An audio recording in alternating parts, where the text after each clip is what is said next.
Всем бомбра, дорогие тунеядцы, бездельники, с вами снова Атом. Сегодняшний видос я хотел записать только лишь по одному поводу.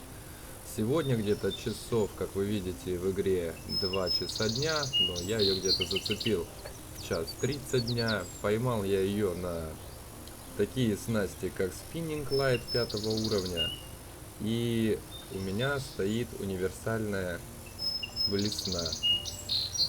Поймал рекорд, который, по-моему, почти на 100 грамм превышает старый рекорд. Красноперка. Так, забрать красноперку. Поймал я ее вот в этой точке. Кидал за кувшинчиками, здесь глубина 2 метра 20 сантиметров. Вел проводкой ступенька, где-то примерно по центру. Довольно часто попадаются красноперочки, рекордные на спиннинг разных размеров, но также и щучки.